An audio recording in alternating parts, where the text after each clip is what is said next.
पिंडज प्रवरारूढ़ा चंडिकोपास्त्रकीर्युता प्रसाद तनुते महा चंद्र घंटेति विश्रुता। जय माता दी।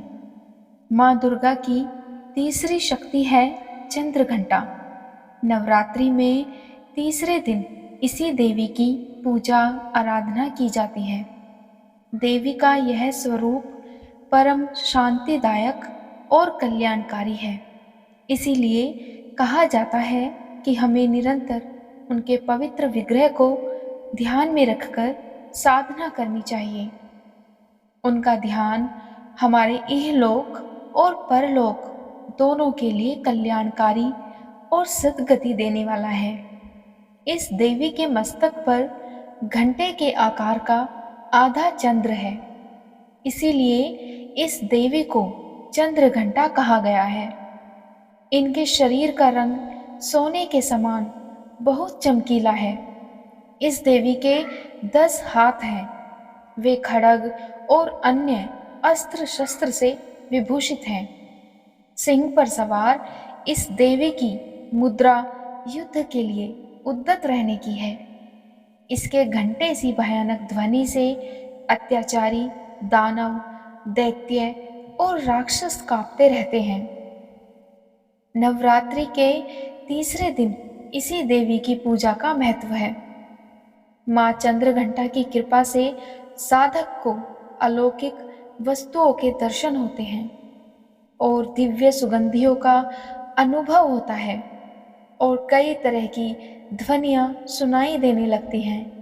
इन क्षणों में साधक को बहुत सावधान रहना चाहिए। इस देवी की आराधना से साधक में वीरता और निर्भयता के साथ ही सौम्यता और विनम्रता का विकास होता है। इसीलिए हमें चाहिए कि मन, वचन और कर्म के साथ ही काया को विहित विधि विधान के अनुसार परिशुद्ध पवित्र करके चंद्रघंटा के शरणागत होकर उनकी उपासना आराधना करनी चाहिए। इससे सारे कष्टों से मुक्त होकर सहज ही परम पद के अधिकारी बन सकते हैं। यह देवी कल्याणकारी है। अब सुनते हैं माँ चंद्रघंटा की पावन और अति कल्याणकारी कथा, जिसके सुनने मात्र से ही भक्तजनों के सभी संकट दूर हो जाते हैं। माँ चंद्रघंटा दुर्गा का ही एक स्वरूप है और किस प्रकार उनकी उत्पत्ति हुई और किस तरह उन्होंने दैत्यों का संहार करके देवताओं को उनके अत्याचारों से मुक्त किया। प्राचीन काल में देवताओं और असुरों में पूरे 100 वर्षों तक घोर युद्ध हुआ, जिसमें देवराज इंद्र देवताओं का प्रतिनिधित्व कर रहे थे। इस युद्ध में देवताओं की सेना परास्त हो गई और संपूर्ण देवताओं को जीतकर महिषासुर स्वर्ग का राजा बन बैठा। युद्ध के पश्चात हारे हुए देवता प्रजापति श्री ब्रह्मा को साथ लेकर उस स्थान पर पहुँचे जहाँ पर भगवान शंकर विराजमान थे। देवताओं ने अपनी हार का सारा वृतांत भगवान श्री विष्णु और शंकर जी से कह सुनाया। वह कहने लगे, हे प्रभु, महिषासुर सूर्य, चंद्रमा, इंद्र, अग्नि, वायु, यम, वरुण तथा अन्य देवताओं के सब अधिकार छीनकर सबका अधिष्ठाता स्वयं बन बैठा है। उसने समस्त देवताओं को स्वर्ग से निकाल दिया है। वह मनुष्यों की तरह पृथ्वी पर विचर रहे हैं। दैत्यों की सारी करतूत हमने आपको सुना दी है और अब हम आपकी शरण में इसीलिए आए हैं कि आप उनके वध का कोई उपाय सोचें। देवताओं की बातें सुनकर भगवान श्री विष्णु और शंकर जी को दैत्यों पर बड़ा गुस्सा आया। उनकी भौहें तन गई और आंखें लाल हो गई। गुस्से में भरे हुए भगवान विष्णु के मुख से बड़ा भारी तेज निकला और उसी प्रकार का तेज भगवान शंकर, ब्रह्मा और इंद्र आदि दूसरे देवताओं के मुख से प्रकट हुआ। फिर वह सारा तेज एक में मिल गया और तेज का यह पुंज ऐसे दिखता था जैसे कि कोई ज्वाला पर्वत हो। तब देवताओं ने देखा कि उस पर्वत की ज्वाला चारों ओर फैली हुई थी और देवताओं के शरीर से प्रकट हुए तेज की किसी अन्य तेज से तुलना नहीं हो सकती थी। एक स्थान पर इकट्ठा होने पर वह तेज एक देवी के रूप में परिवर्तित हो गया और अपने प्रकाश से तीनों लोकों में व्याप्त जान पड़ा। वह भगवान शंकर का तेज था जिससे देवी का मुख प्रकट हुआ। यमराज के तेज से उसके सिर के बाल बने। भगवान श्री विष्णु के तेज से उसकी भुजाएं बनी। चंद्रमा के तेज से दोनों स्तन और इंद्र के तेज से जंघा तथा पिंडली बनी और पृथ्वी के तेज से नितंब भाग बना।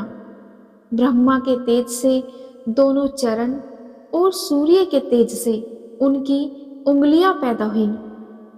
वसुओं के तेज से हाथों की उंगलियां एवं कुबेर के तेज से नासिका बनी। प्रजापति के तेज से उसके दांत और अग्नि के तेज से उसके नेत्र बने।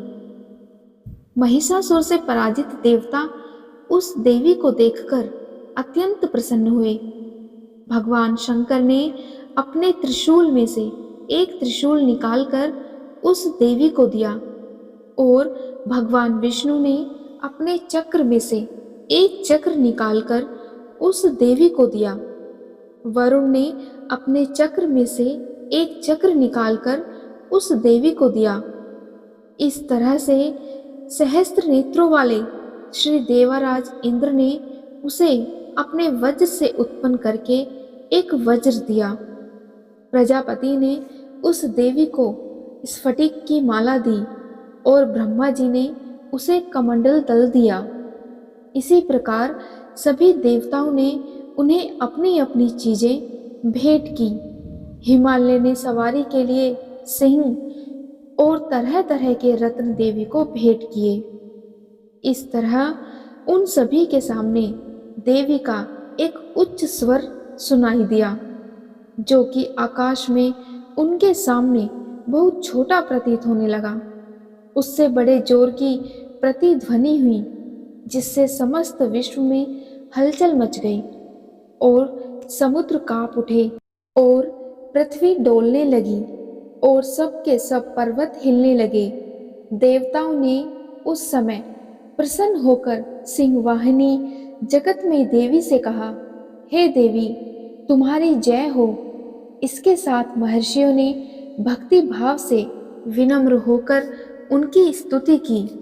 संपूर्ण त्रिलोकी को शोकमग्न देखकर दैत्यगण अपनी सेनाओं को साथ लेकर और हथियार आदि सजाकर उठ खड़े हुए। महिषासुर के क्रोध की कोई सीमा ही नहीं थी। उसने क्रोध में भरकर कहा, यह सब क्या उत्पात है। फिर वह अपनी सेना के साथ उस ओर दौड़ा जिस ओर से भयंकर नाद का शब्द सुनाई दिया था और उसने आगे पहुंचकर देवी को देखा जो कि अपनी प्रभा से तीनों लोकों को प्रकाशित कर रही थी। उसके चरणों के भार से पृथ्वी दबी जा रही थी। माथे के मुकुट से आकाश में एक रेखा सी बन रही थी।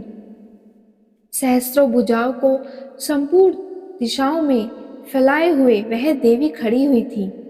इसके पश्चात उनका दैत्यों के साथ युद्ध छिड़ गया और कई प्रकार के अस्त्र शस्त्रों से सब की सब दिशाएं उद्भासित होने लगी। महिषासुर की सेना का सेनापति चिक्षुर नामक एक महान असुर था। वह आगे बढ़कर देवी के साथ युद्ध करने लगा और दूसरे दैत्यों की चतुरंगनी सेना साथ लेकर चामर भी लड़ने लगा और 60,000 महारथियों को साथ लेकर उदग्र नामक महादैत्य आकर युद्ध करने लगा और महाहनु नामक असुर 1 करोड़ रथियों को लेकर असीलोमा नामक असुर 5 करोड़ सैनिकों को साथ लेकर युद्ध करने लगा। इन सबके अतिरिक्त और भी हजारों असुर हाथी और घोड़े साथ लेकर लड़ने लगे और इन सबके पश्चात महिषासुर करोड़ों रथों हाथियों और घोड़ों सहित वहां आकर देवी के साथ लड़ने लगा।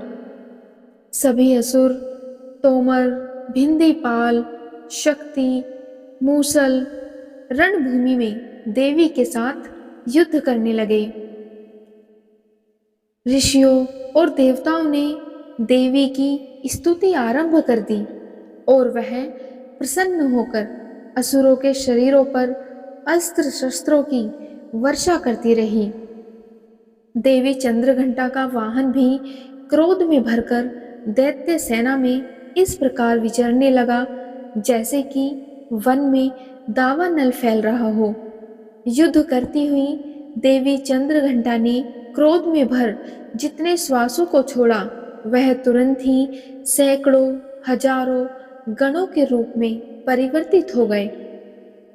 देवी की शक्ति से बढ़े हुए वह गण दैत्यों का नाश करते हुए ढोल शंख व मृदंग आदि बजा रहे थे।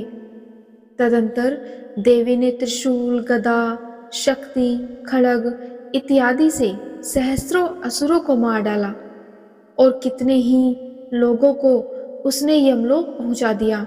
इसी प्रकार यह युद्ध बहुत समय तक चलता रहा।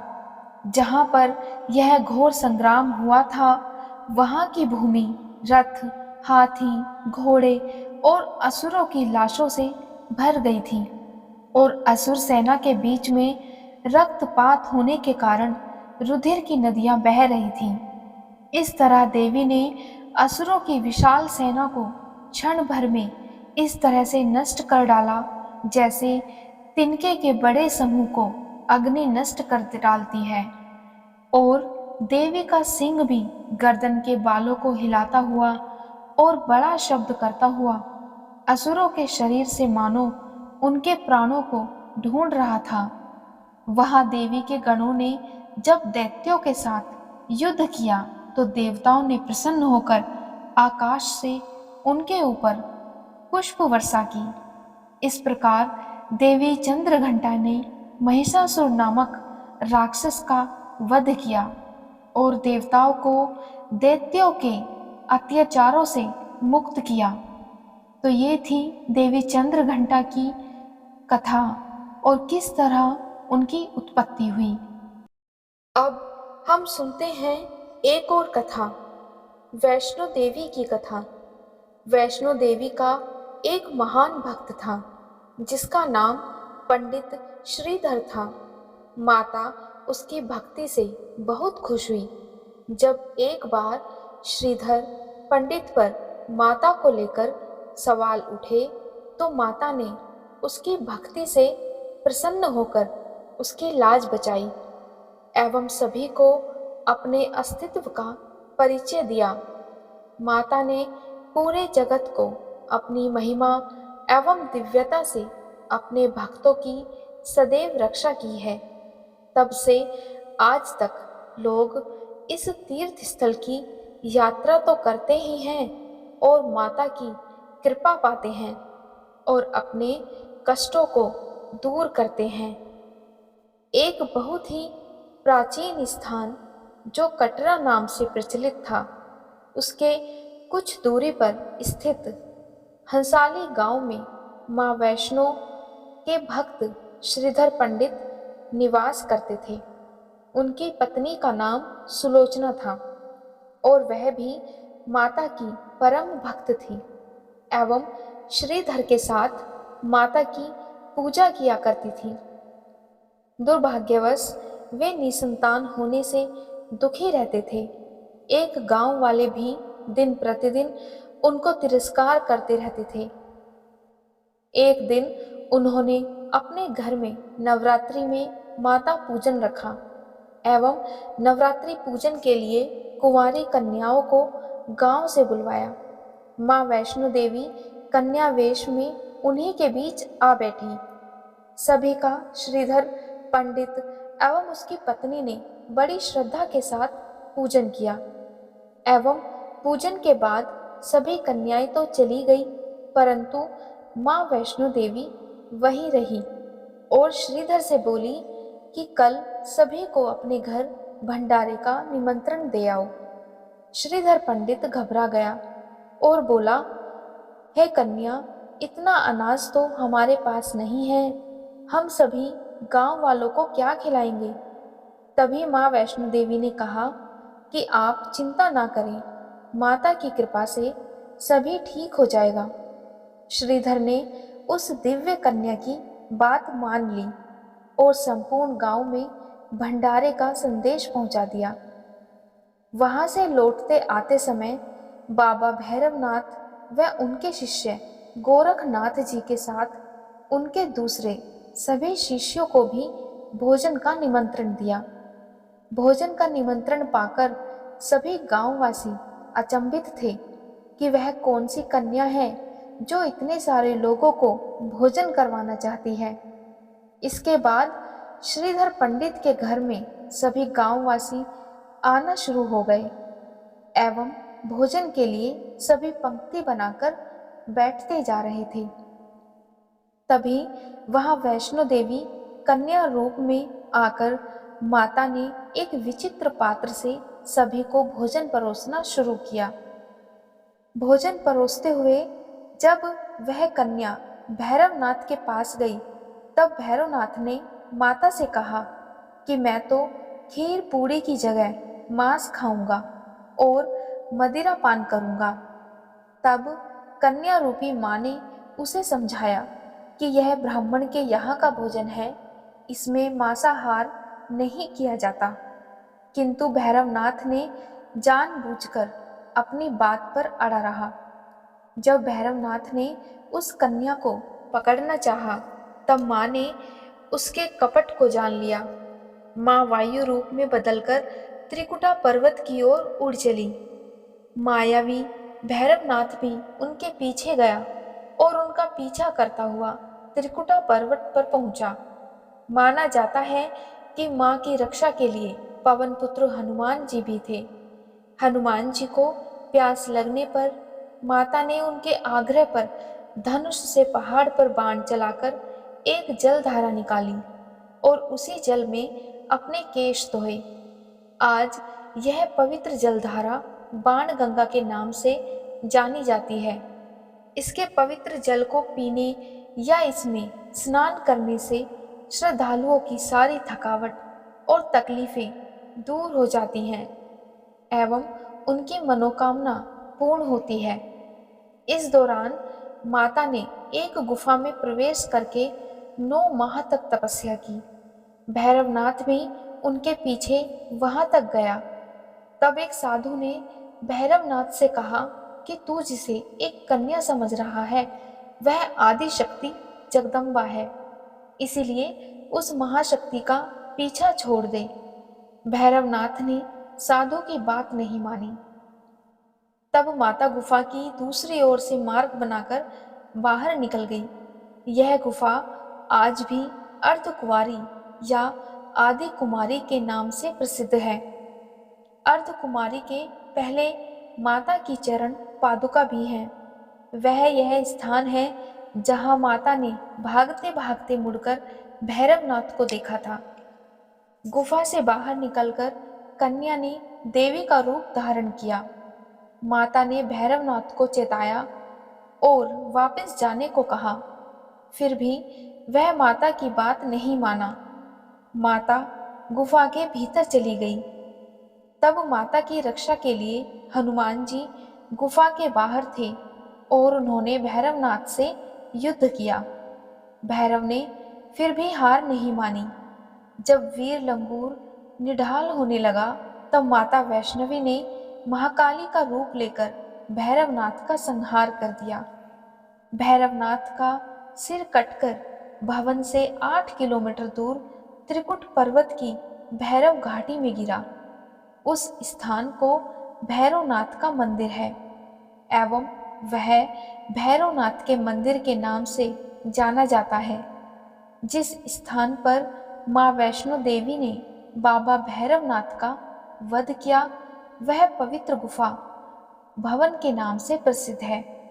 इसी स्थान पर माँ महाकाली एवं माँ महासरस्वती और माँ महालक्ष्मी पिंडी के रूप में गुफा में विराजमान हैं। इन तीनों के सम्मिलित रूप को ही माँ वैष्णो देवी या माता रानी का रूप कहा जाता है। कहा जाता है कि अपने वध के बाद भैरवनाथ को अपनी भूल का बहुत पश्चाताप हुआ और उसने माँ से क्षमादान की भीख मांगी। माता वैष्णो देवी जानती थी कि उन पर हमला करने के पीछे भैरव की प्रमुख मंशा मोक्ष प्राप्त करने की थी। उन्होंने न केवल भैरव को पुनर्जन्म के चक्र से मुक्ति प्रदान की बल्कि उसे वरदान देते हुए कहा कि मेरे दर्शन तब तक पूरे नहीं माने जाएंगे जब तक कोई भक्त मेरे बाद तुम्हारे दर्शन नहीं करेगा।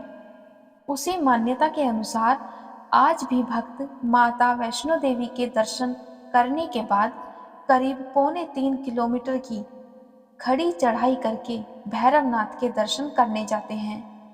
तभी उनकी यात्रा पूर्ण मानी जाती है एवं उनकी यात्रा सफल होती है। इस बीच वैष्णो देवी ने 3 पिंड सहित एक चट्टान का आकार ग्रहण किया और सदा के लिए ध्यान मग्न हो गई। इस बीच पंडित श्रीधर अधीर हो गए। वे त्रिकुटा पर्वत की ओर उसी रास्ते चले जो उन्होंने सपने में देखे था। अंततः वे एक गुफा के द्वार पर पहुंचे। उन्होंने कई विधियों से पिंडी की पूजा की और अपनी दिनचर्या बना ली। देवी उनकी पूजा से बहुत प्रसन्न हुई। वे उनके सामने प्रकट हुई और उन्हें आशीर्वाद दिया। तब से श्रीधर और उनके वंशज देवी माँ वैष्णो देवी की पूजा करते आ रहे हैं। आज भी 12 मास वैष्णो देवी के दरबार में भक्तों का तांता लगा रहता है। सच्चे मन से याद करने पर माता सबका बेड़ा पार लगाती है एवं सबकी झोली भरती है। खासकर नवरात्रि में माता की संपूर्ण भारतवर्ष में पूजा अर्चना की जाती है। तो ये थी नवरात्रि में सुनी जाने वाली माँ चंद्रघंटा और वैष्णो देवी की कथा। बोलो प्रेम से बोलो जय माता दी। उम्मीद है आपको वीडियो पसंद आई होगी। अगर आपको वीडियो पसंद आए तो वीडियो को लाइक जरूर करिए।